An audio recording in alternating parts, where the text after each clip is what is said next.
There's nobody in control of me. Like, I do what I want to do. So, I'm deciding to fuck your life up. Rick, I'm gonna fuck your life up. For fun. Burn the house down, you gotta buy another. Don't forget the gas can, jealous, stupid motherfucker. You know what I mean? Because I know, I can already see from here, from where I'm at, that this nigga's a total fraud. Like, you know what I mean? Like, it's not even no issue. You know it, I know it. Listen, we're not gonna waste time on Curly. He's a monkey, he can't dress. You know that, I know that. Do us the biggest favor. Stop fucking up those Dr. Dre beats. As a correctional officer that is rapping like a drug dealer. It shows you that's the point in our culture that you can identify with you actually being who you say you are, doesn't matter. 50, who own your masters? Who own your masters? I buy your masters. You better shut up. I will buy your masters. I'm a fucked up nigga. You should do something to me. You understand what I'm saying? Cause niggas send mixed messages. You know? But now that I got your address, if we go there, we'll be on your doorstep, Ricky. No, this is not the G-Unit sneaker. Sorry. Sorry, listen. Little running with gunplay. Yeah. I mean, that's the street dude. Little gunplay. Well, you can ask him how that one went. Okay. All right then. Hey, and 50, you bore me. I might need to get at Eminem now. I might need to, I don't know.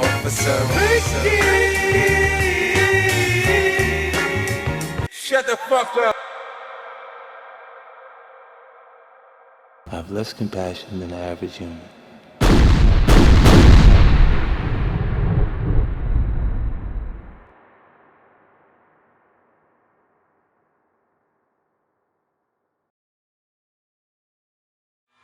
In 2005, 50 Cent is the biggest thing in music. The Massacre sold millions worldwide, massive hit records, G-Unit shoes and clothing flying off shelves, 50 Cent Bulletproof the video game, Get Rich or Die Trying, the movie, in theaters.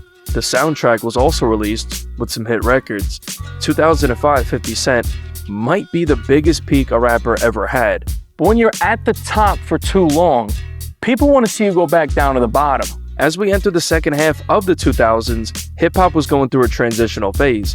Gangsta rap was slowly falling out of the mainstream, with artists like Kanye introducing a new sound and style to hip-hop, as well as Lil Wayne, who was exploding in popularity.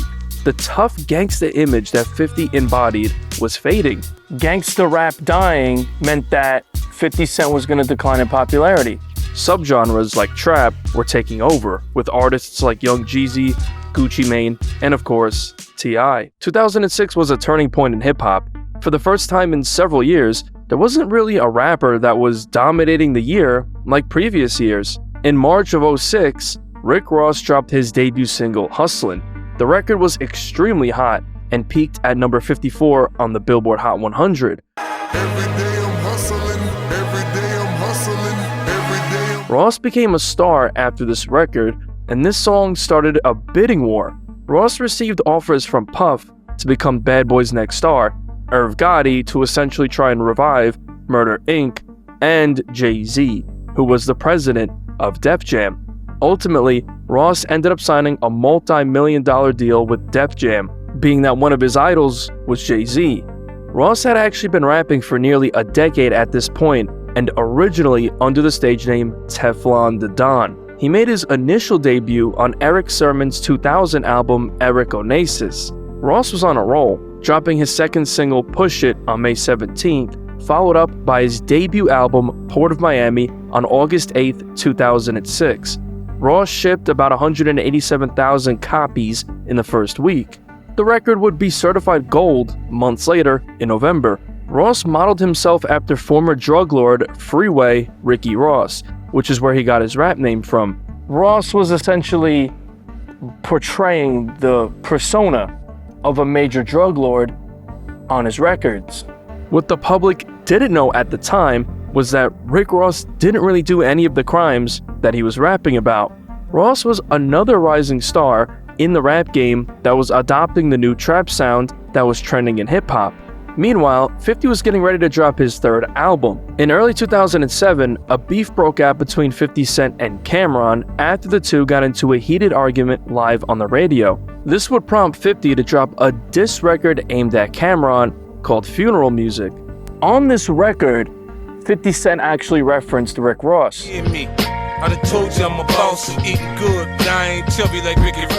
would end up challenging Kanye West to a battle of sales to see who would sell more records in the first week. 50 even betting his career that he would win.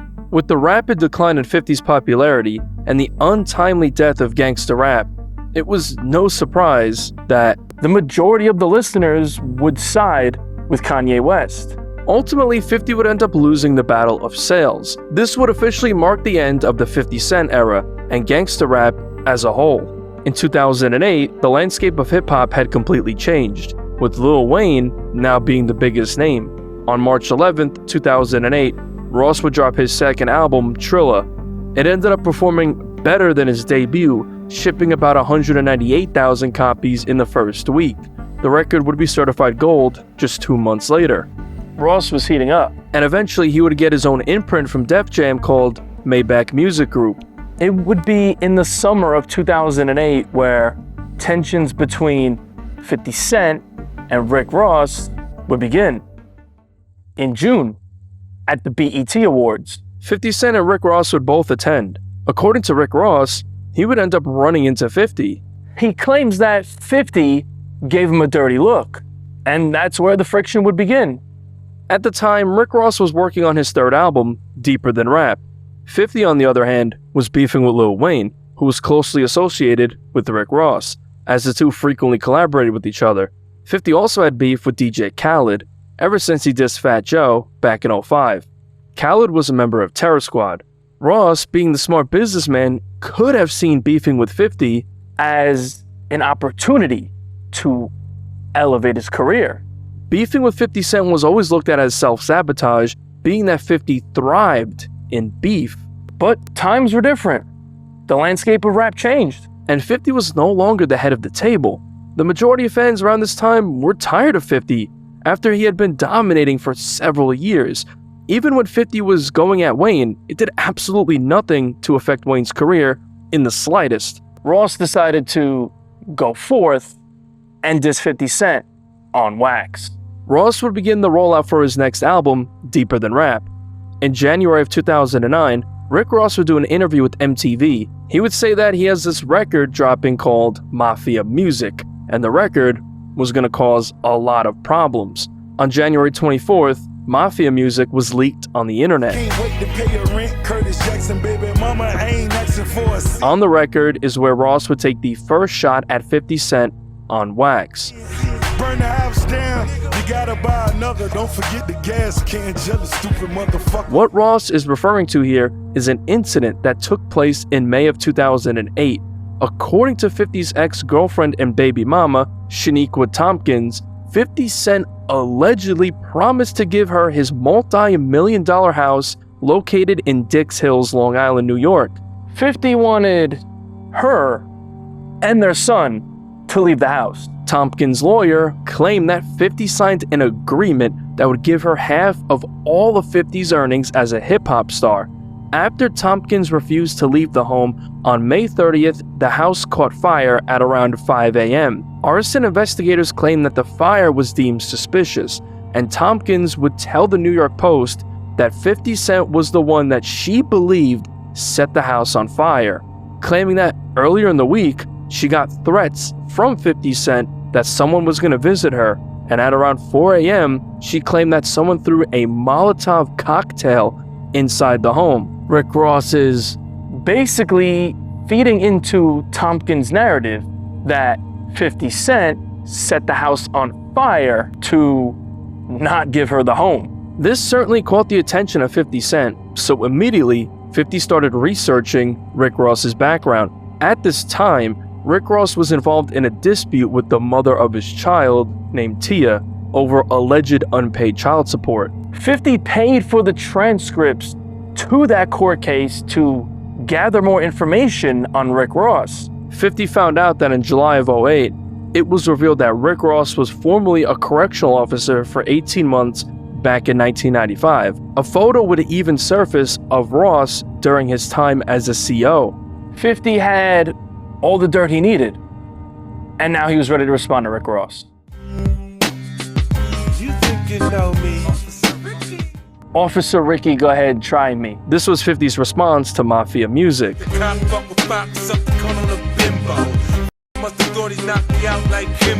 This was a reference to Foxy Brown, who claimed that she slept with Rick Ross. Fat fuck playing we fit Nintendo. Have another tattoo, here's another tattoo. 50 really wanted to expose Rick Ross for not living what he raps about. Screaming boss, nigga, you ain't a boss. Pussy nigga, you lost. Listen, officer boss. Then 50 decided to go at Khaled on the second verse. You're the best, you're the best. 50 went in on Ross on this record, man. See him up close, you won't see shit again. Like every fairy tale, boy, your life has the end.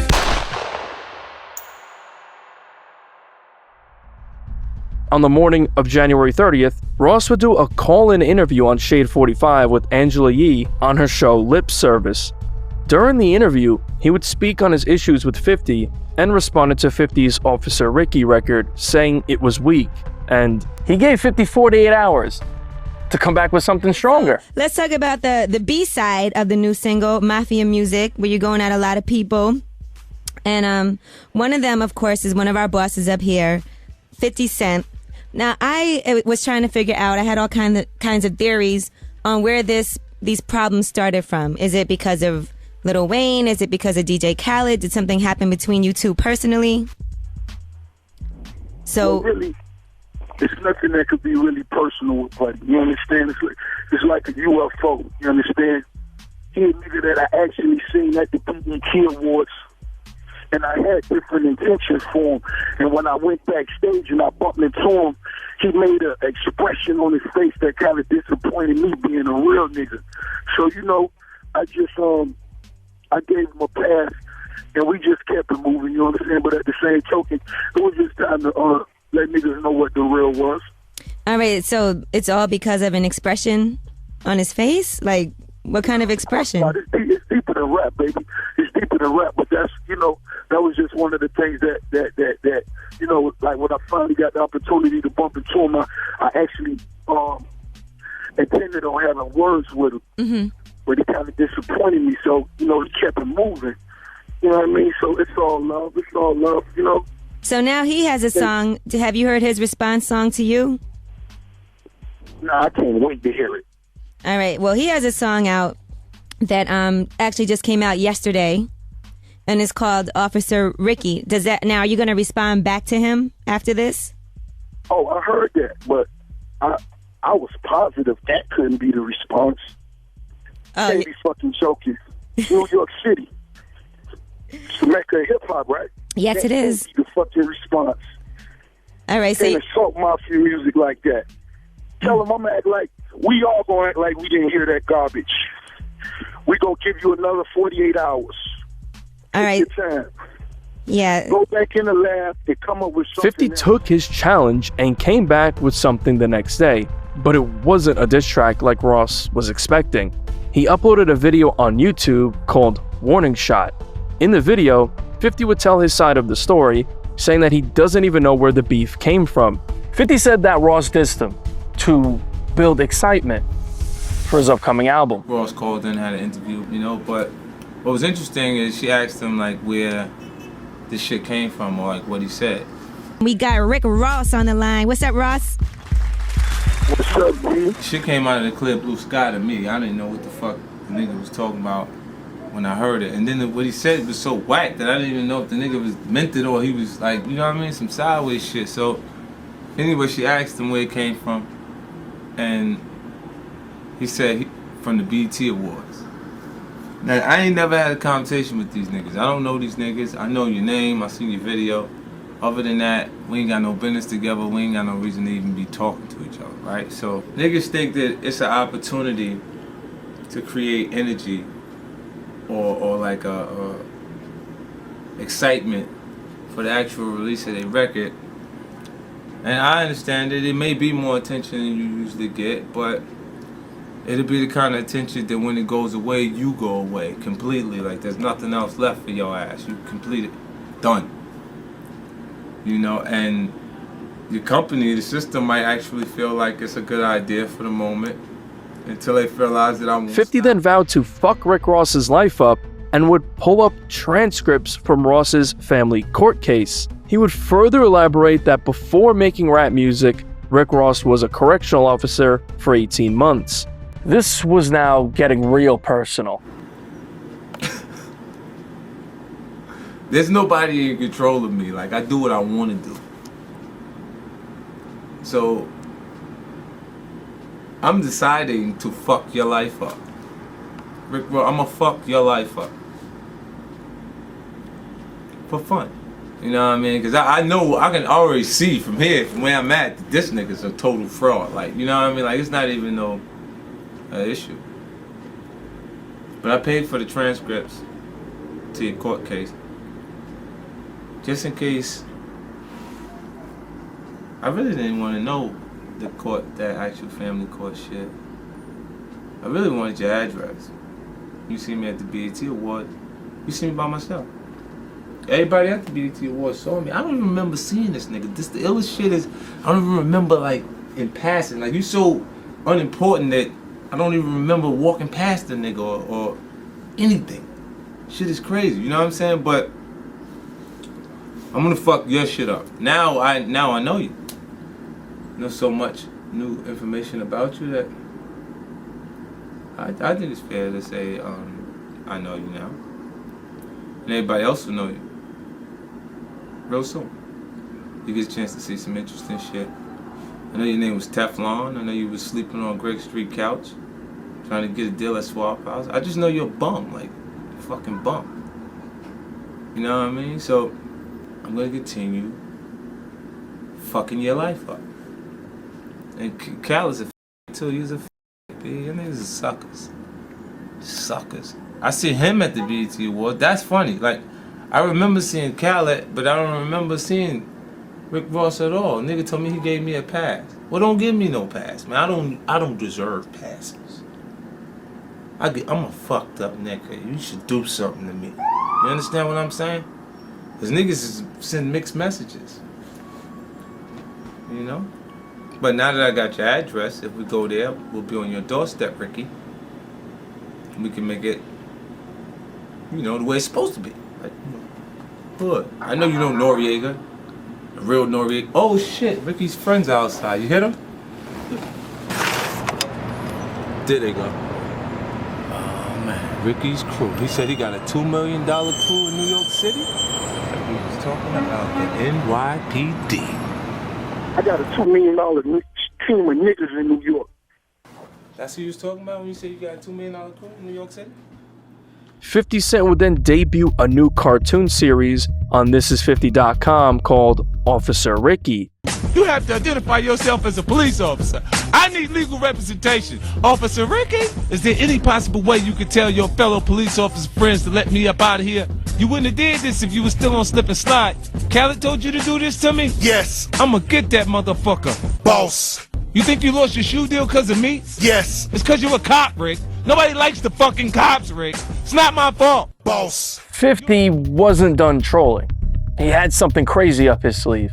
He would then take it there and bring Rick Ross's baby mother Tia to New York City. On February 2nd, he uploaded a video on YouTube doing a sit-down interview with Tia. In the interview, Tia told her alleged experience with Rick Ross, calling him a deadbeat father and claiming that everything from his cars and jewelry was rented. Tia would then confirm on camera that before rap, Rick Ross was in fact a correctional officer. At this point, and I want to introduce you to somebody else that you may not be acquainted with right now. You might not know who she is right now, but you will know her very shortly and very well because she has a great story, and eventually you will read it in a new book. You know? So I want to introduce you to everybody. Say hi to people. Hello, hi, I'm Tia, the mother of Rick Ross's son. Here I am, here's my story. I mean, it's sort of embarrassing to me, you know, because as you listen to his raps, you would definitely believe him, but I mean, it was surprising that he would sit there and say he spends $200 a month on food, $300 a month on clothes, his jewelry is rented. Because I go where these other niggas can't go. $2 million worth of jewels on. You know, possibly not real. His cars are being leased. He don't know where the money came from to put a down payment on a $1 million home.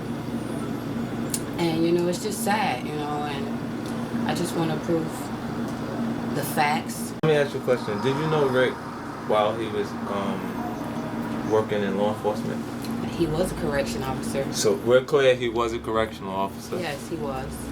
I moved in with him when I found out I was pregnant with William III, and basically cleaning up the home, and so happens to find handcuffs and letters showing that he stepped down from the position. And I asked him about it. You know, of course he denied The second half of the video, 50 would take Tia shopping. 50 even got his hands on a photo of Rick Ross and his mother. Look at this. Boy 50, this is another day like this is Rick Ross and his mom. See, his mom look like the Nutty Professor. I need jackets, but I need... I'm good. So you getting ready? Too thick because they...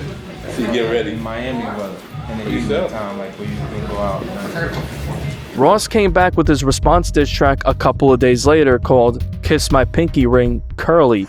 You's a monkey, you orangutan, locked up, yeah, I heard they call you Chang-a-lang undercover. Ross claimed that Lloyd Banks wrote the chorus for In the Club. You're touring, borderline boring, in the club, heard Banks wrote the chorus. The outro, Rick Ross went on a long rant towards 50. Rick Ross would refer to 50 as Curly, which would become the nickname that he gave 50. Said you swaggerless, wearing rings on your middle finger, looking like a fucking monkey.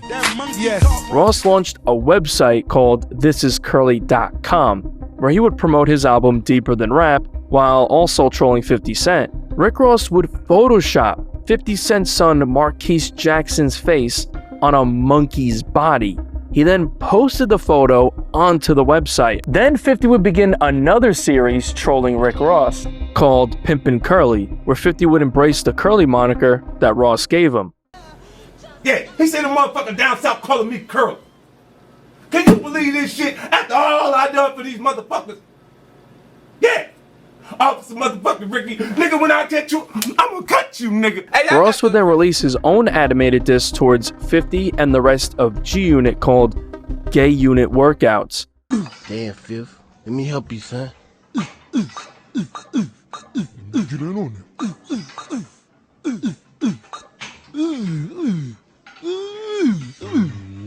On February 10th, Ross dropped another diss track called Push 'Em Over. Ross claimed that 50 snitched on Kenneth Supreme, which has been a huge rumor ever since the early 2000s. I handle homo solo, so smooth, not a wrinkle in my polo. Damn, you read it on cream. On the outro, Ross went on a rant towards Lloyd Banks. Blanks. I know you wonder why I ain't say nothing about your bitch ass, but I can never acknowledge. 50 would then do something insane. He dropped a video on his website and YouTube called A Psychic Told Me. 50 basically wrote a poem for DJ Khaled, and while he was reading the poem with eerie music in the background, there was video footage of DJ Khaled's home in Miami. Then 50 took it over the top when he included video footage of DJ Khaled's mother while she was working, taking a nap behind her desk.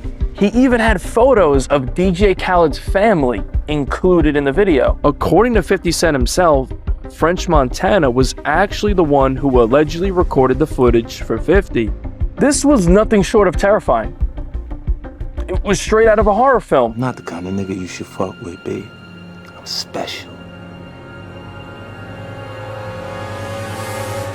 I have less compassion than the average human.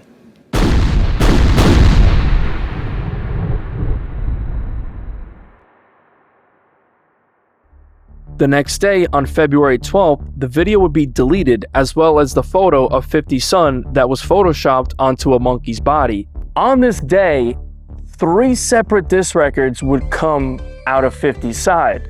G-Unit would get involved when they got together to release the Rick Ross diss track, I'll Be the Shooter. I'll be the shooter, I'll be the shooter. I'll use the coke, the Taurus, or the Ruger. 50 would go at Ross on the first verse. I stuffed 2 different caliber shells in my revolver.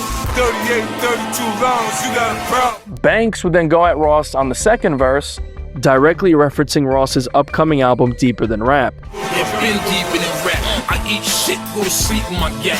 It's us 3 against the industry. Let's keep it like. Banks responded to Rick Ross's claims on Kiss My Pinky Ring that 50 dresses badly when he referred to 50's GQ magazine shoot. We laughing at your ass and you dress so bad, we be laughing at your ass. Niggas yapping about who dressed the best. Get them Gucci coffins, Louis. Then on verse 3, Tony Yayo went at Rick Ross and the entirety of MMG. Maybach music, y'all niggas want trouble. I run up on that CO, snap his ass in the book. Lloyd Banks then dropped a full-length diss record aimed at Ross called Officer Down. Stand, this ain't an obstacle, it's comical. The shades you wear been blinding you. Everyone knows what I'ma do. Banks just lyrically dismantled Rick Ross here. He about real as a $4 bill. Carroll City copper, chop them down 1 by 1, 2 by 2. This what I do. He mentioned how Freeway Ricky Ross was actually set to be released from prison that same year. I be everywhere, the guap be in your fat musty and sloppy. Freeway Ricky Ross copy and the real ones coming home. The ending of the record was just cold. This market they let impersonators walk round. 50 bodies, I just laid the chalk down. 50 Cent then dropped another diss track on Rick Ross called Tia Told Me.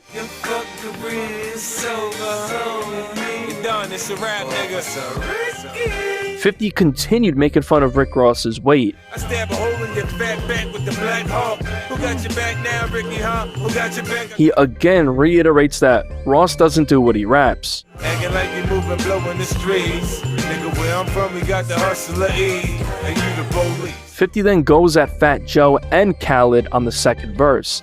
You wanna listen to Joe? You wanna listen to Khaled? Fine, I'll just fuck everybody up while I'm at it. He then threatens to get intimate with Rick Ross's baby mother. Call me crazy, go ahead, call me crazy. Me and your baby mama dumping intimate, baby. On the outro, 50 goes on a rant, saying that he spoke to L.A. Reid, who was the CEO of Island Def Jam, warning him that his Def Jam artist, Rick Ross, was finished. Rick Ross is finished. This was a real personal attack by 50. Around this time, it was heavily rumored that former G-Unit member and 50's former right-hand man, Bangum Smurf, was signing to MMG, as a photo surfaced of him wearing an MMG shirt. On February 19th, a diss record by Rick Ross called What Goes Around Comes Around would surface online. Ross opened up the record, shouting out Bangum Smurf. Bangum Smurf. Jamaica Queens, what he do? Then he would go at 50, even mentioning his son Marquise. Slam ball won't speak a tear. Look at me playing Wii with Marquise and Mia. Ross then went on a rant directed at 50, calling him a monkey. You's a monkey. Bangum Smurf, Queens. Ross said that 50 hasn't dropped a hit in years. No swagger. I gotta reiterate that, not to mention you haven't dropped a hit yet. Rick Ross would then double down, where he would say that 50's career is over, and then offered both Tony Yayo and Lloyd Banks $100,000 to join MMG.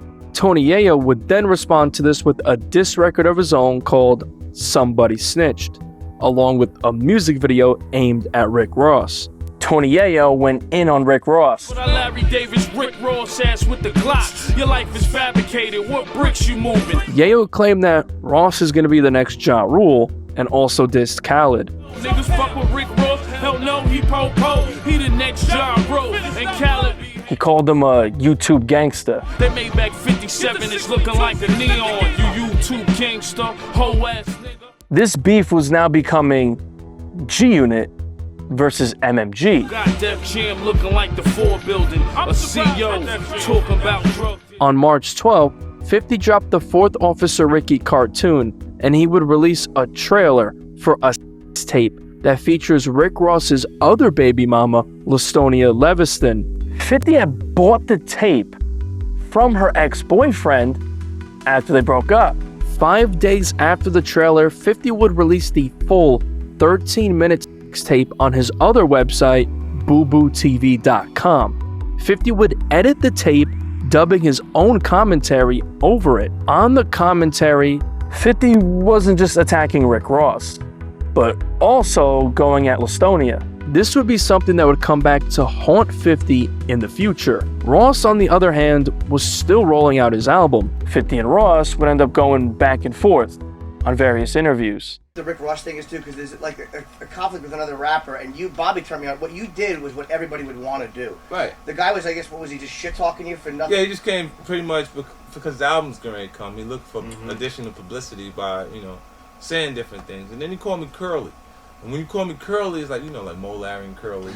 Call me Curly. I said, well, F would do I'm that. I created this character Don't called call me Pippin, Shemp, Pippin motherfucker. Curly. And then I started creating these webisodes that happen every week. And it's generating millions and millions of hits. All right, I got a couple questions that I'm dying to know. Why do you call 50 Curly? He's not straight. He's a fag. He's gay. You know it. I know it. Listen, we're not going to waste time on Curly. He's a monkey. He can't dress. You know that. I know that. Do us the biggest favor. Stop fucking up those Dr. Dre beats. Dre, you the best. I love you. Send them to me. If not, pay me to write his raps. I'll do that. It's not a problem. Do me the biggest favor. Niggas don't want to see me. Don't play yourself. You my son. Now, where does this go? Where are we now, and where does this go? Well, you know what? It's interesting. I think that the perception of attention, like when artists misinterpret attention, they think that it's a positive thing to go after someone who has a bigger profile when they actually get ready to release a record. But it doesn't help unless your record is commanding that attention at the same time. I think people are paying more attention to me and Rick Ross feuding than his records. It started. I just gotta know, how did it start? Who started it? He's a monkey. It's just like you fighting with your neighbor because they shit on your yard. You scooped up the shit, you throw it away, and you keep going to work, right? That's all I'm doing. You shitted in my grass, I cleaned it up. All right, success to everybody. Album sales, support artists, support album sales in 09. Did you hear that? He was gay. Keep it real. Ross, I'm not gonna say I heard that. Yeah, but it's I didn't hear true. that. But it's the truth. How do you know that's the truth? He's gay. The world knows he's gay. But more importantly, it's the truth that you heard he was gay. Because everybody in the room said they heard he was gay. Did they? So I know you heard it. Stop it. You know she's I didn't hear sweet. that. She's not going to do nothing, I promise. All right. If she'll do something, tell her she could do it to me. Well, listen, here's what we're going to do. It's We're my going to son. station. But you're really embarrassing him, because this guy came out and it was, I guess he started something.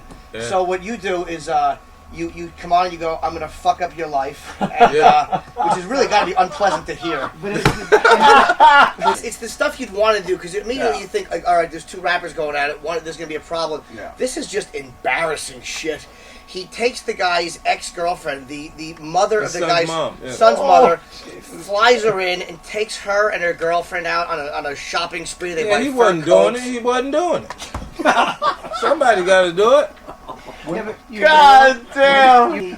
He loves this. This guy's a jerk. Oh, is that I've seen embarrassing? before to the highest level. Like, I've seen a lot of guys to the highest level. Like, this guy's the biggest fraud we've seen thus far. Like, if you go from the guy is a correctional officer, and he writes from the perspective of the biggest drug dealer in Miami. Now, we know Miami is a port when it comes through there, and we know how people, like, the way they love Scarface.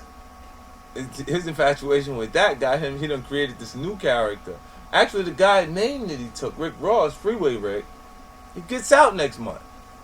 So 18 years, he's gonna be knocking on his door like, Take my name, motherfucker. Yeah. And you're a correctional officer and you decide to stop working corrections in order to go rap as if you're the biggest drug dealer in Miami. R.I.P. Y'all all know niggas got dropped from Interscope. Yeah, them niggas got dropped. Niggas, hey, y'all niggas, man, you might need to go to church. Y'all niggas think you need church. You niggas ever been to church? Go to church, man, and you could get your answers there. But other than that, out here, niggas cutthroat. You feel me? Y'all got drop, flop, finish, curly. Now they saying, now you know now they saying, monkey could be black on black racial. Well, me saying monkey. So the only way I can fix that, Eminem, you're a monkey, and we in St. Martin. The world knows you're monkeys. Woodface is no longer curly, R.I.P. Now he's Woodface. Woodface. Doodoo. Hey, Woodface. Hey, who kid? I found out you making $300 a show. My DJ makes way more than you. You're nobody. Do me the biggest favor. Hit me up. Diamonds and Maybachs at Gmail. We gonna look out for niggas. You feel me? No, this is not the G-Unit sneaker. Sorry. Ross at one point even called out Eminem, saying that 50 is boring him. Hey, and 50, you boring me. I might need to get at Eminem now. I might need to. I don't know. Eminem, I'm a big fan of yours. But your guy, your monkey, your pet monkey is boring me. Thought he was a goon. Thought he was real. I'm in your hood every day. Mazda Cox. What his name? Maserati Fox Cox. You're a fag. I'm laughing at you niggas. Do me the biggest favor. Fuck you. On April 13th, a week before dropping Deeper Than Rap, Rick Ross dropped the Mafia Music remix. Ross recruited all of 50's enemies at the time to get on the record: Ja Rule, The Game, and Fat Joe, and they all went at 50. Starting with The Game. Who stack cheddar better than the rat killer? That nigga that bust gats quicker, and he throw back. Then Ja. Guess who's Bizak? Yeah, nigga, you guess who shot ya? I spit murder, the music is mafia. Fat Joe would occupy the third verse, taking shots at 50, Banks, and Yayo. Yayo is his bottom bitch. Banks is a girly girl. Don't worry about who kid. Macho smack this face. Ross even recorded a new verse for the track, going at 50. Marquise knocks, Marquise stop. Then I give him 50 cents, that's Marquise pops. A week later, on April 21st, 2009, Rick Ross dropped his third album, Deeper Than Rap. He went at 50 again. On the record Valley of Death, he did a play on G-Unit. You never was a G, nigga, unit mean together. New York unified, down south blood. On the third verse, Ross said that he never had a gun and badge, meaning that despite being a correctional officer, he wasn't actually arresting anybody like an actual police officer. I really was, when all these niggas undercover fucking niggas up. Keep it drilling, nigga never had a gun and badge. On the record In Cold Blood, Rick Ross dissed 50 Cent once again. Got one over 50, you better watch. At the end of the record, he had Bang'em Smurf talk on the outro to get in 50's head. Ross would drop the music video for In Cold Blood that same day, where he would hold a funeral for 50 Cent. Throughout the music video, Ross is basically rapping towards the coffin. Basically, he's saying that he killed 50's career and is dissing him while he's dead. Rick Ross ended up shipping 158,000 copies in the first week, and this became Rick Ross's third album in a row to debut at number 1. This is when it was apparent that street credibility within hip-hop was just not important to the fans anymore. 50 exposed Rick Ross for being a former correctional officer and a fake drug lord, but the public just didn't seem to care. As I stated earlier, the gangster rap era was over, and listeners no longer cared about if the rapper they listened to truly did what they rapped about. It was just all about making hot music now. And this is when the true change would occur. 50 was dropping devastating diss tracks and doing extreme trolling, but it just didn't seem to hinder Rick Ross's career commercially. And Ross continued thriving. The next month, in May, it was rumored that Rick Ross got ran out of Queens by 50 Cent affiliated goons. Tony Yayo would speak on this on Shade 45 in an interview with Who Kid. See who the real bosses is, man. You know what I heard? I heard that the whole Maybach Entertainment went to Queens and tried to film around Queens, and they got caught up. Well, what's that about, yo? No, that's enter Queens at your own risk. You know what I mean? You heard about that, dog? No, I ain't hear about it, man. I try to leave the petty shit alone, man. I ain't got time for that petty shit with the nigga Ross, man. You know, niggas say mad funny shit about me. You know what I mean? I'll be hurt too if my baby mom's got a cold board and stuff and went shopping and shit like that and exposing you. You know what I mean? Look out for that Deeper Than Rap book too. I'm gonna pick that up. And you know it's Mother's Day. Is 50 gonna get Tia something for Mother's Day? I don't think The whole GU might as well get Tia something, right? you know. It is Mother's Day, right? On May 20th, Tia ended up releasing her book, Tia's Diary, Deeper Than Rap, which is a tell-all book about her life and relationship with Rick Ross. 50 actually helped with the promotion and the release of this book just to fuck with Rick Ross. On May 26th, Tony Ayo dropped his mixtape, The Swine Flu. He went at Ross throughout the tape, including a skit called Ross Ain't Real, going at Rick Ross. So I get that Zopound pass. Fuck Rick Ross. I get that Zopound pass. At the time, 50 was beginning the rollout for his fourth and final album with Shady Aftermath and Interscope called Before I Self-Destruct. The record ended up dropping on November 9th, 2009. On the record Psycho with Eminem, 50 would diss Rick Ross.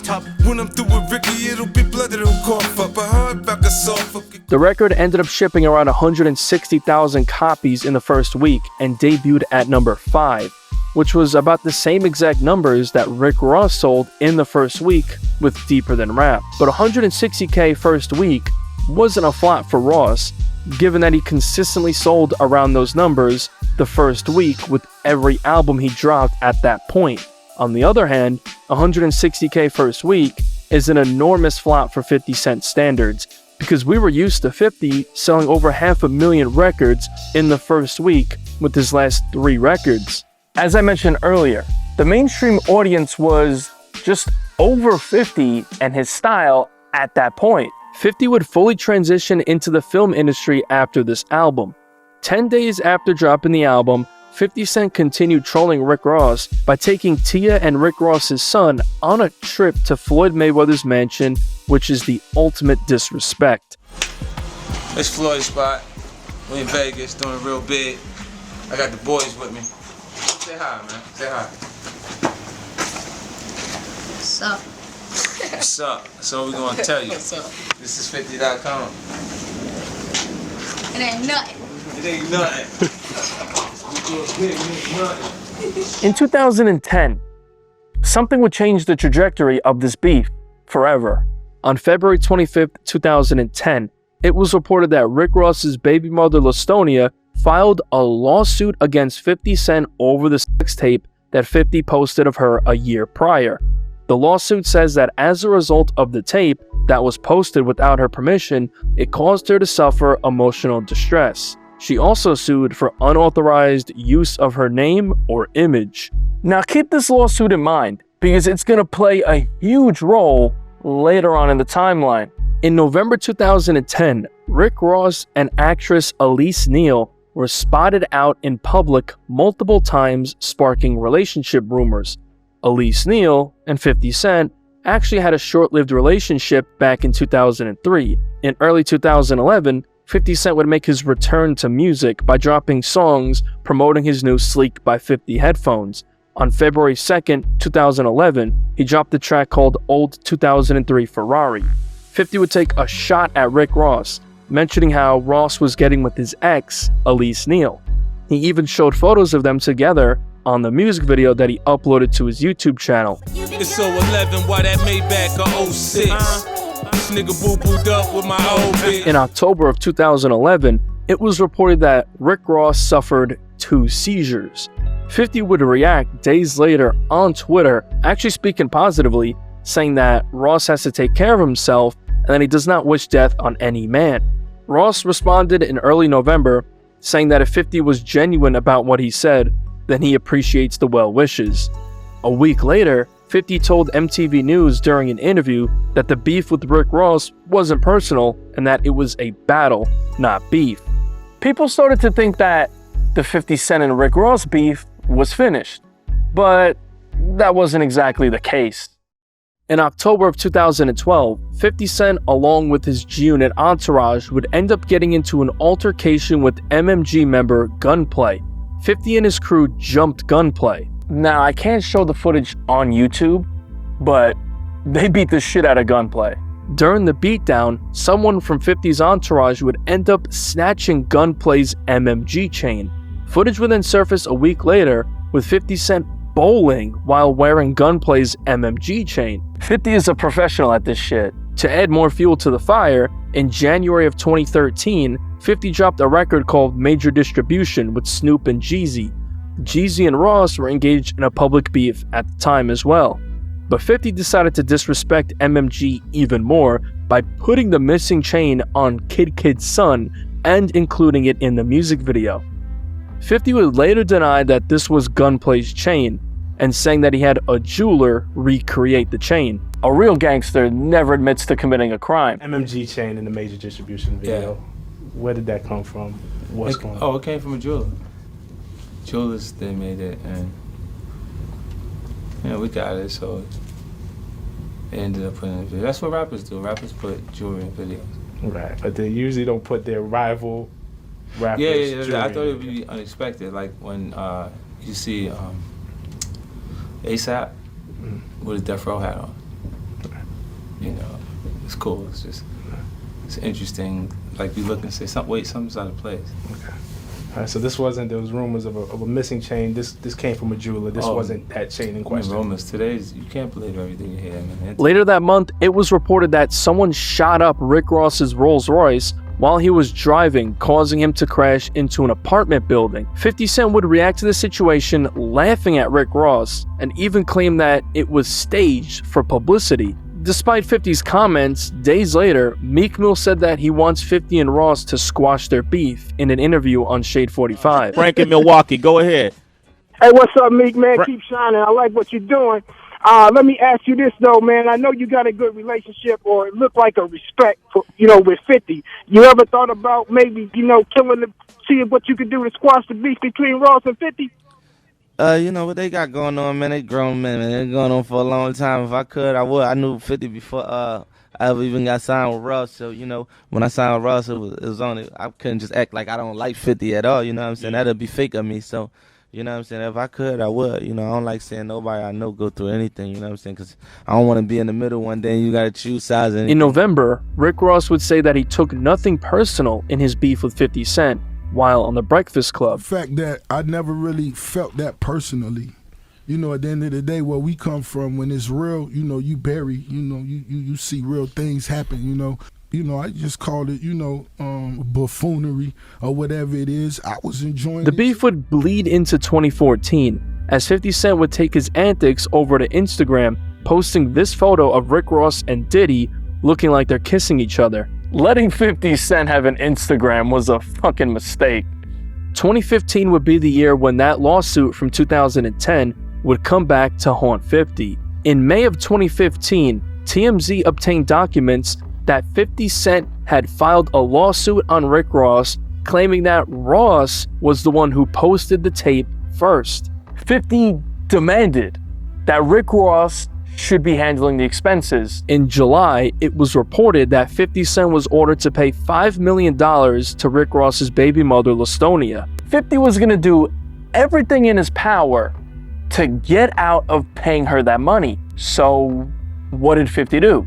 Days later, 50 Cent filed for Chapter 11 bankruptcy. Chapter 11 bankruptcy is usually used by corporations to restructure a business in the face of crippling debt. After 50 filed for bankruptcy, he would begin trolling on Instagram with a plethora of images alluding to him being broke.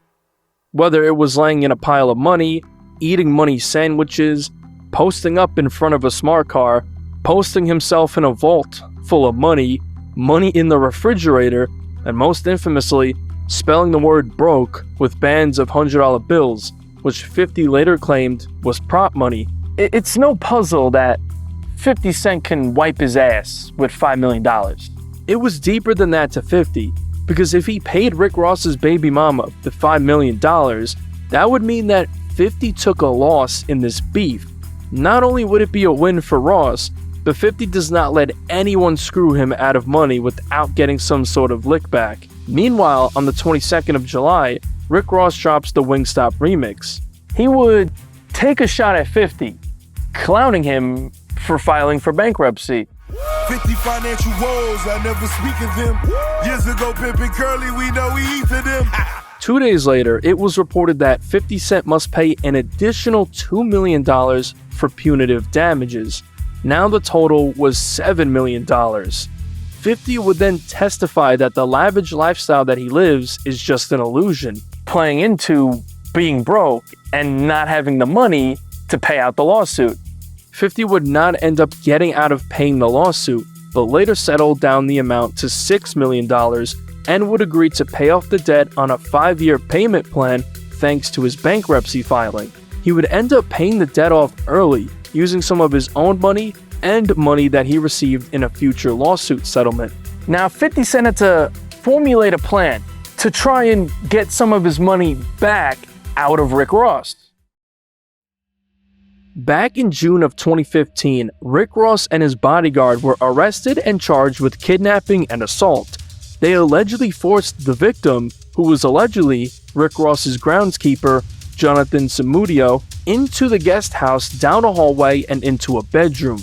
Then Rick Ross allegedly pistol-whipped the victim with a Glock handgun. Ross would eventually be released in July on a $2 million bond and was required to wear an ankle monitor. 50 Cent saw this as a prime opportunity to try and get some of his money back from Rick Ross.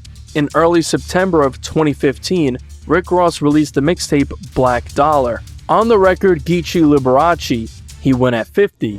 Everybody seen it, we know that you're soft.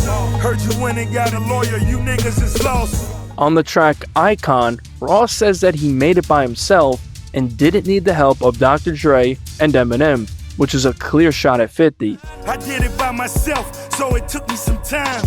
No Dr. Dre's, no Eminem. 50 Cent posted a photo with Ross's former groundskeeper on Instagram, with a message at the end of the caption saying, "Now you pay." You see what 50 was trying to do here, backing Jonathan, who was suing Rick Ross for assault.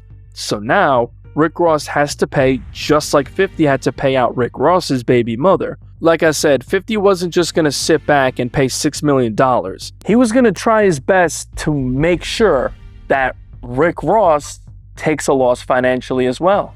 Later in that month, it was reported that Rick Ross was now countersuing his groundskeeper, claiming that the whole story was made up in an attempt to extort him out of money, and he would even accuse 50 Cent of being in on the plot. Ross isn't dumb. He knows what the fuck 50 was doing here. In November 2015, 50 Cent continued trolling Rick Ross, posting a shirt with Ross's torso on it, claiming he's selling the shirts. Ross responded by calling 50 a donkey. This would cause 50 to go on an onslaught on Instagram towards Rick Ross, even asking his crew when they're getting their stolen MMG chain back. MMG affiliate TAC215 said that all this talking is going to get 50 shot in the mouth again. Ross would respond saying that 50's son applied to be an intern at MMG. 50 Cent didn't like how Rick Ross brought up his son. He commented under the post saying there's no more to say, see you soon, then told Ross that it wasn't a good idea to mention his son and threatened to pull up on Rick Ross. Ross responded on Twitter inviting 50 to pull up and doubled down on his comments towards 50's son Marquise, asking what size uniform he wears. Shit was really starting to get serious, and now it was going beyond records. Rick Ross claimed he'd end his beef with 50 if it would stop racism. Later in the month, Rick Ross would go to New York. He first would go to a club in Queens, which is where 50 is from, and would post on IG that he's in 50's hood. That night, Rick Ross, who is a Wingstop franchisee, would attend the grand opening of a new Wingstop location in Harlem and did a meet and greet. 50 Cent got the drop on Ross and pulled up to confront him. He wouldn't end up doing anything to Ross because all of the police presence at the event, so he instead posted a photo outside of the restaurant on IG captioned, "A fat chicken selling chicken. Then people know you got an ass whooping coming." On November 26th, Rick Ross dropped the Renzel Remixes mixtape. The concept of this tape was Rick Ross remixing other records and making his own version of them. Ross would end up doing his own version of In Da Club. Now keep this in mind, December 4th, 2015, Rick Ross dropped his album Black Market. He went at 50 Cent Throughout the record, on the opening song, Free Enterprise, he once again clowned 50 for filing for bankruptcy. Beefing with broke niggas really like pulling my teeth. Get away from On the track Dope Dick, Ross took direct shots at 50. Get rich and die trying, yeah, that was 50 plan. Filing chapter 11, guess the nigga kidneys fail. Black Market would only end up shipping about 34,000 copies in the first week. 50 would take the opportunity to clown Ross for these numbers. Fifth just came through. Yeah, just Fifth. 34,000. Sheesh. Is that a rock or a brick? Oh, you talking about Rick Ross's album? Is that a Rick, rock? Rick Ross, or he's brick? talking about Rick Ross's. That's oh my God. 34. Let's talk about it. Let's talk about Rick Ross's album. 34,388 copies, and you know they went and bought some. Oh, so you saying the label bought Rick Ross's album? No, you know he had to buy some. Anybody would have panicked. Oh, when you saw the number trending, like you would, so you what you was trending 20. Oh my God, Rough. It was looking rough. It's like It was looking rough. How much you think Ross bought, yo? Half of that, right? Yeah, that about 15,000. He bought 15,000 albums. 2 weeks later, on December 23rd, it was reported that 50 Cent had filed a $2 million lawsuit against Rick Ross for his In Da Club remix. 50 was still trying to get the money back out of Rick Ross by any means. In January 2016, Rick Ross would claim that he was the biggest L that 50 Cent ever took. At this point, my relationship with Curtis is really amusing, due to the fact that I'm the biggest L he ever took. I'm still enjoying life. My kids love me, I'm blessed. And when it comes to Curtis, it's just unfortunate. I'm not happy that his boxing company went under. I'm not happy that his clothing company went under. I'm not happy his record label went under. I'm not happy that he went bankrupt. I'm not happy that he doesn't have a relationship with his son. That's not something to be happy about. But to see him parading around, still able to hold his head up every day with all of that weighing on him, that makes me happy. I admire him for being able to hold his head up in a city that has revoked all of his passes. We've had a quite enjoyable past, and I still smile when I see him. 50 Cent saw this and would respond the next day with a very eerie post of a hyena carrying the head of a severed deer, captioned, "When it's all said and done, I will have his head." I said I was going to talk less and do more this year. Watch it play out. The beef would go quiet for a while, but in October of 2018, it was reported that 50 Cent's lawsuit against Rick Ross for using In Da Club was dismissed due to 50 Cent not owning the masters for the record. The beef reignited in July of 2019 when Rick Ross appeared on Big Boy. He said that he wouldn't collaborate with 50 because he thinks that 50 doesn't have value anymore. Do you see that coming also with you and 50, or you feel like man, we not there, or I didn't instigate, I'm good? Honestly, I'm a businessman. If 50 Cent still had value, I may have been done it. But not being funny, not on homie just ain't, he ain't that dude no more. Man, we was riding through LA smoking the Hate It or Love It yesterday. Yes, sir. Hate It or Love It. Yeah, the Underground's on top. Yeah. We was saluting Cool and Dre. That's Miami who did the production. Game, 50 Cent, that was dope. If he was still making music like that, of course, one of my dogs could hit me. Drake could hit me and say, Rose, I got 50 on the record. And if he was still dope like he was 8 years ago, Rose will lace that. Because I'm on 50 would respond the next day in an interview with Complex. Rick Ross in an interview was asked if he would ever do music with you, if he could put his beef aside, and he said he would if you had any more value, but you're not that guy anymore. That's what he said. Do you care? Does that make you feel any type of way? No. I don't know what his value is to music culture at this moment. Would you make music with him ever? I never made music with him. I don't have interest in making music with him. You watch guys, a lot of these guys, even when you make reference to music culture and stuff like that, they're one-trick ponies. So they're gonna go and be gone. I said in hip hop, they said, now what have you done? What have you done for me lately? All right, so they watch. You could get next to the guys that got momentum and try and survive based on that, but it's not a lot going on. A month later, 50 would further elaborate on Rick Ross during an interview with Big Boy. With him and somebody else, and I was like, man, when do we see that with you and Fifth? And he said, you just not that dude anymore. You know what I'm saying? Yeah. It was just not focused on that at the present moment. Mm-hmm. You know what I'm saying? I have 9 television shows, big. Yeah. You know, and you're gonna realize that they don't see themselves being moved out of what the position they were in was. Like for Rick Ross, there's certain artists that they would say things about 50 Cent and that would generate their energy. Mm-hmm. That the community, that the soap opera or their issue, their whole career has been based on that. So it's not a surprise that they try to do that to continue the relevance. Mm-hmm.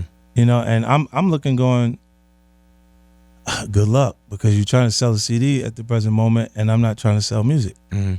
So I'm over here. I just sold a television show to Fox yesterday. So while this is happening, that's why you're here. Yeah, that's why. In November 2019, Rick Ross would post an IG story bumping Hate It or Love It, where he praised 50 Cent's verse. In July 2020, 50 did a virtual interview with Billboard, where he would respond to Rick Ross bumping Hate It or Love It. 50 would say that BMF is his favorite Rick Ross song, and that he would even like to use it for his show, BMF.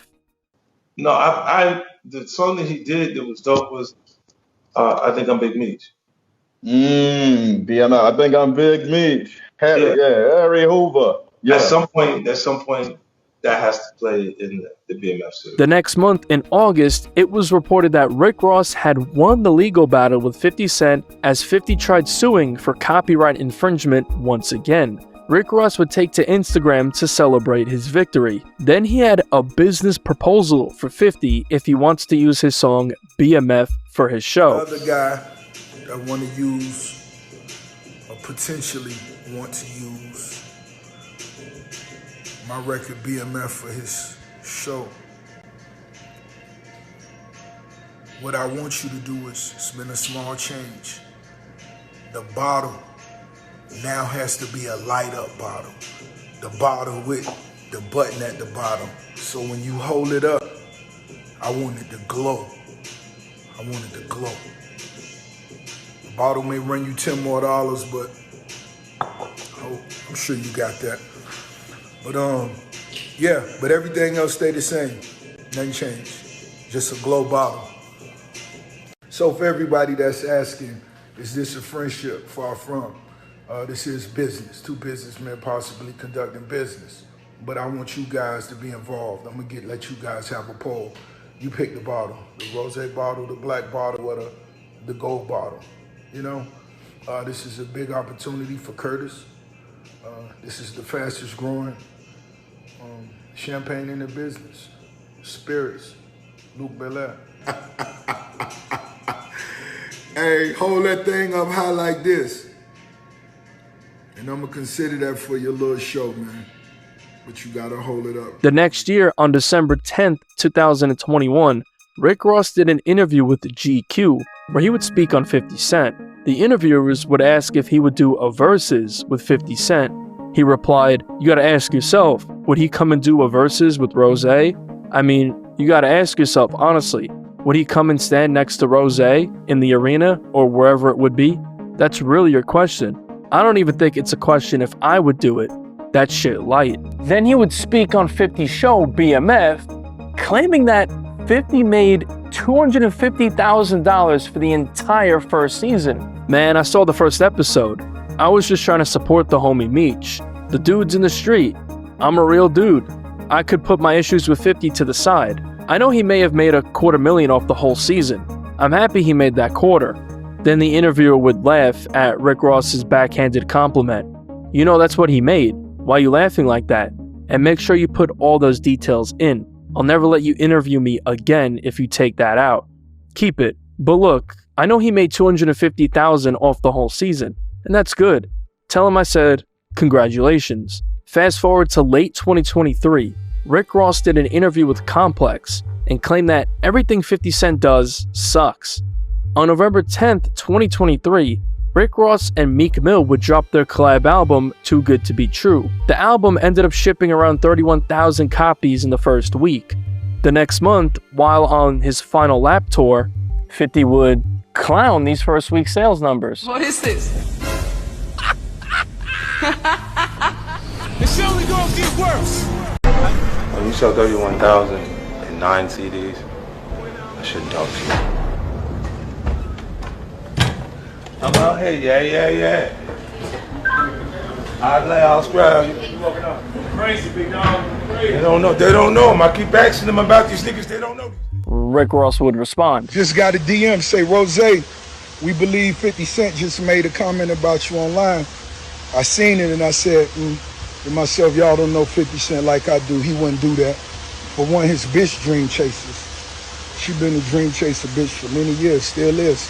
That's when she told me I was her favorite. For two, nigga, we been rich. We still getting money. Them niggas was laughing at my first week sales. They was doing $1 million the first week, and I did 150, 180, and they was laughing. But you smell that salt water, right? I let them niggas trick you. Biggest. And something else I seen that I thought was actually kind of cute. Charlemagne referred to 50 Cent as a diabolical genius.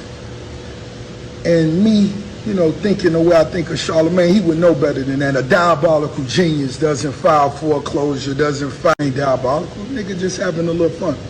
Get to the money. Get money make you diabolical.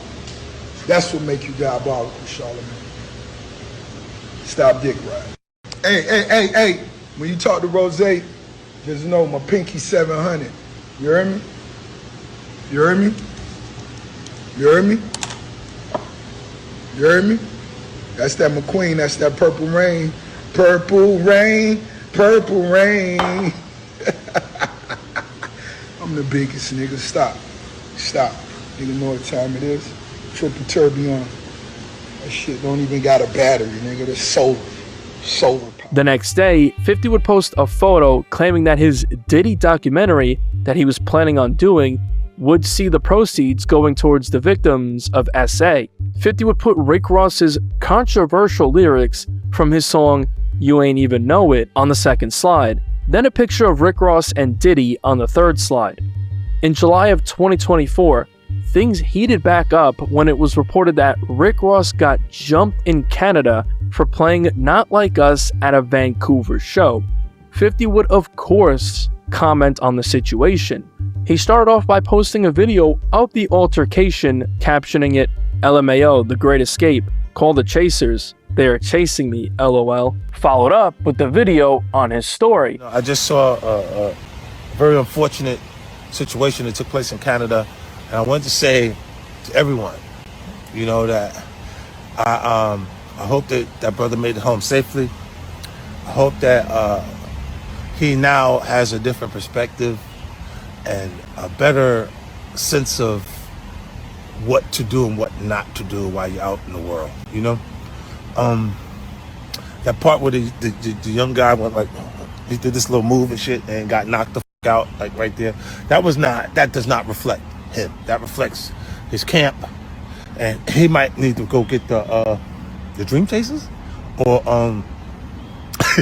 the 305 Killers. 50 would post an AI photo of R. Kelly, once again referencing Ross's controversial lyrics, captioned, sometimes I think people are just stupid. Why would you say this in song? I drugged her ass and I R-worded her ass and she ain't even know it. Ross would clap back in the comments, writing, this was a lyric. Daphne Joy accused/says you and R-worded as you held her down in front of your son, Curtis. Rick Ross was referring to the allegations that came out by 50's ex and baby mama, Daphne Joy, who accused 50 of abuse. The next day, Rick Ross would take to Instagram, actually offering a truce to 50 Cent if 50 wants to pitch film ideas to him for the funding. I see what's still going on with you and 50 Cent. You mean you won't do no business with 50 Cent? I would. 50 Cent, I see you raising money for your film ideas. You asked a close friend of mine. I saw the renderings, the drawings of what you believe your studio could be like in Shreveport. I'm gonna give you a once-in-a-lifetime opportunity to come sit down at the table and present your ideas. I won't make you any promises. Men of business don't discuss the past. It's new money, I'll consider it. You know where I'm at financially. I could change your life. Imagine it. Best chips in the world. Imagine me putting your face on one of these. 50. Rap Star energy drink. You remember? 50. We got business to do. Around this time, footage would surface of Travis Scott hanging out with 50 Cent's ex, Cuban Link. Rick Ross would tag 50, writing, "The Massacre." Then he posted a story on Instagram further clowning 50. On September 1st, 2024, 50 Cent did an interview on $1 Million Worth of Game. During the interview, he was asked about Rick Ross's recent comments about his ex-girlfriend, Cuban Link. This is what he had to say about it. I seen Ross take a shot at you a couple weeks ago about a girl that you're not even with no more. And then, what is it with you and Ross that's just been going on for so long? I spent it to you, right? Nothing else works for him outside of mentioning me. When things get bad, you mention me. It gets covered further. You ever see TMZ and say, 50 Cent said this is gonna be bad for Irv Gotti's career. I get covered across the board.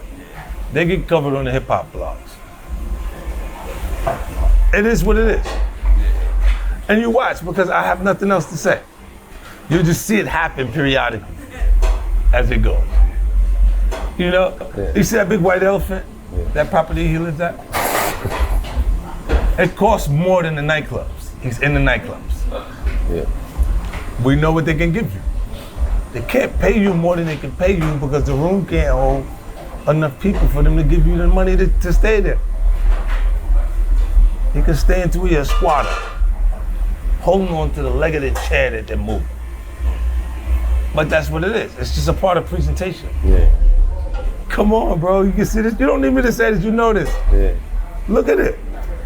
What kind of rich cut his own grass? Why you out there cutting your own grass? You trying to save money, nigga? You don't want to pay for the lawn to get cut, huh? Let me ask you. The AC broken in the.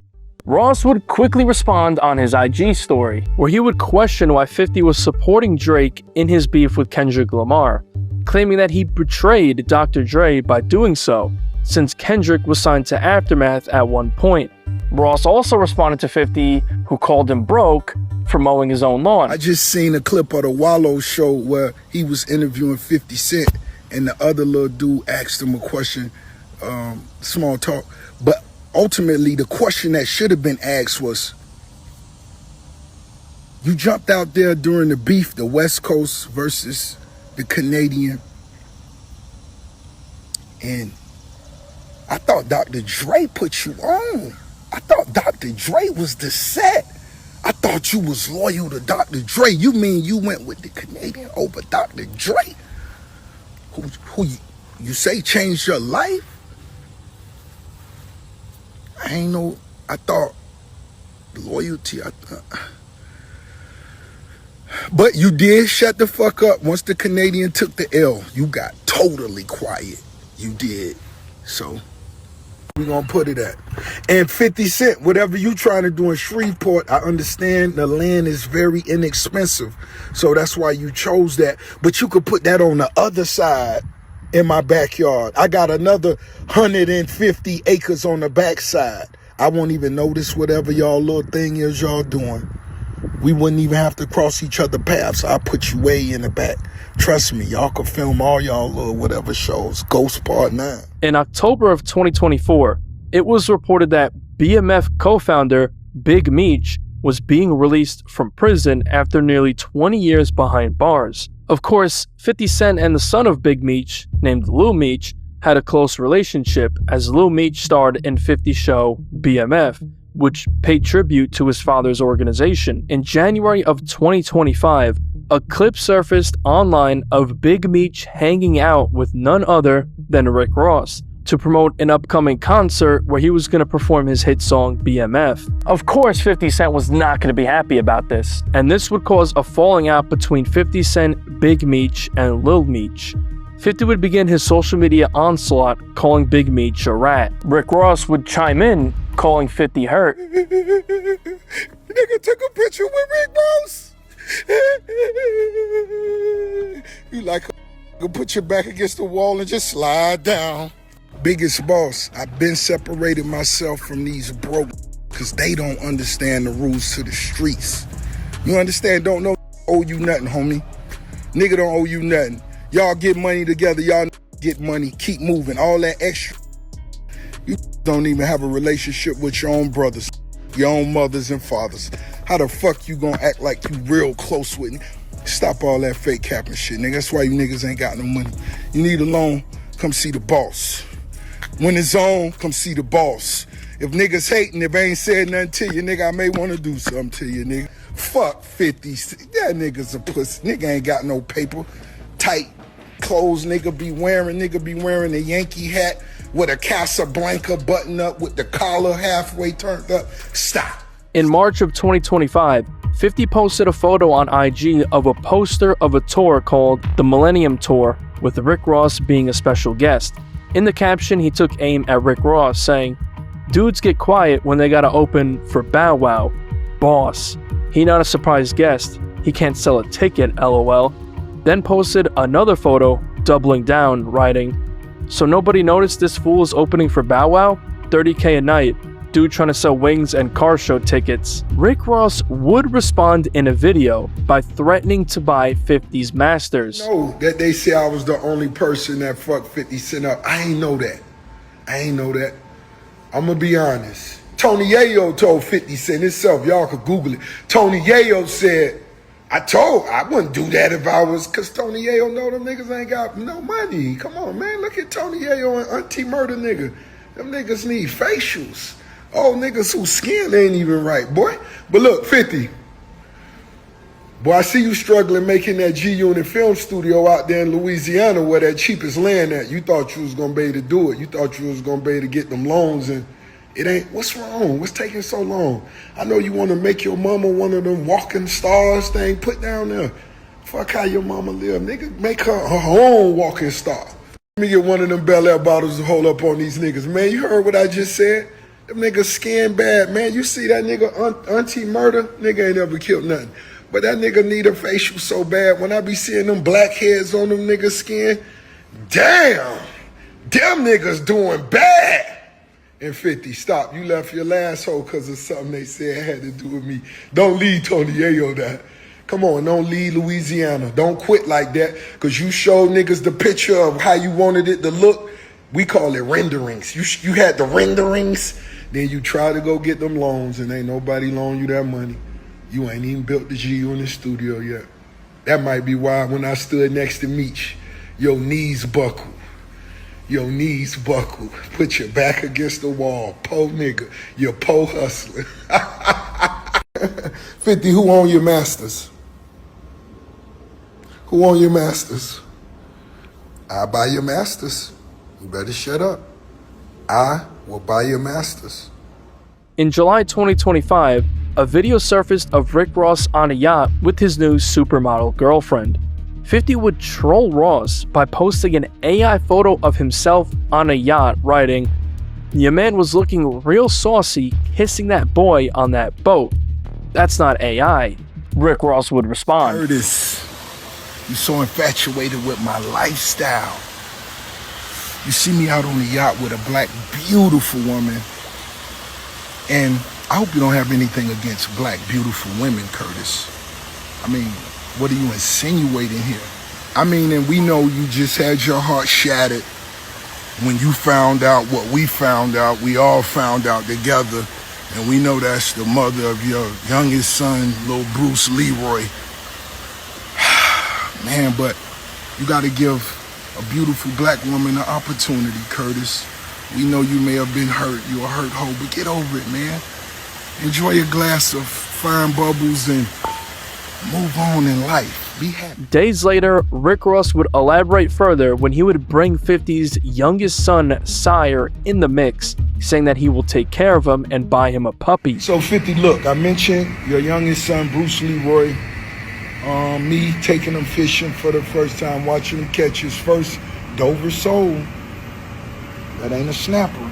Now, but me and my buddies, we was talking about little man possibly suffering with trauma in the future. And I said, okay, that's something I never thought about, trauma.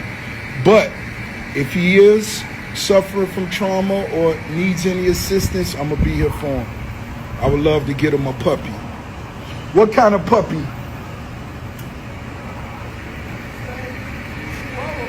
Chihuahua? All right. A Chihuahua for Bruce Leroy.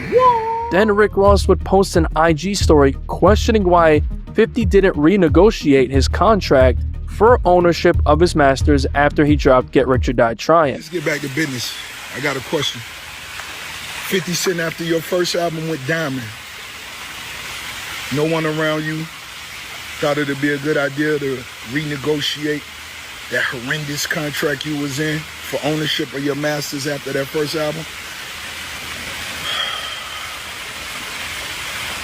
The second album?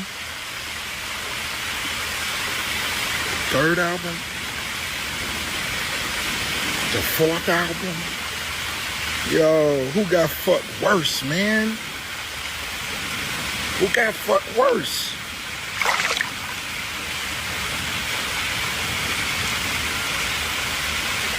Ross posted yet another video on his story responding to a fan who asked about his beef with 50. Out of rapping, so on and so forth. Someone in my DM say, is that what you and 50 Cent doing? Are y'all battle rapping?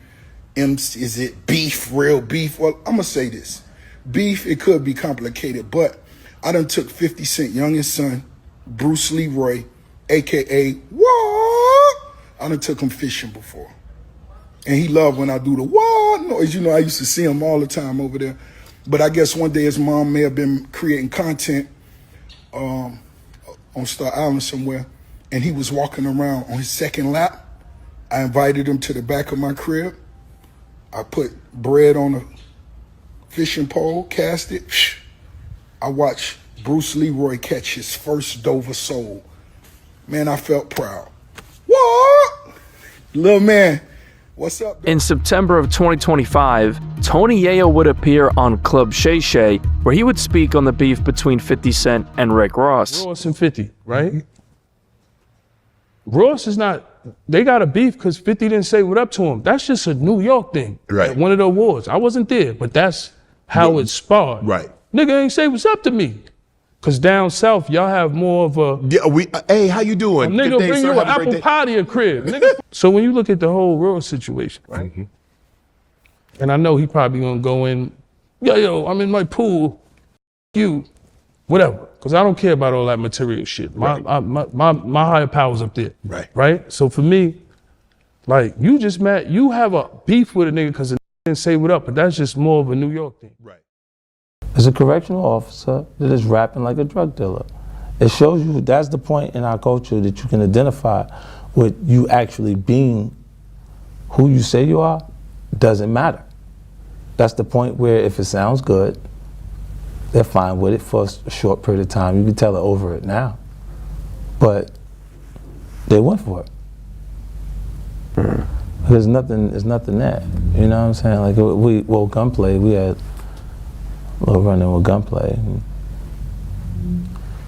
Yeah. I mean, that's a street dude. Who, gunplay? Well, you can ask him how that one went. Okay. All right then. Moving on.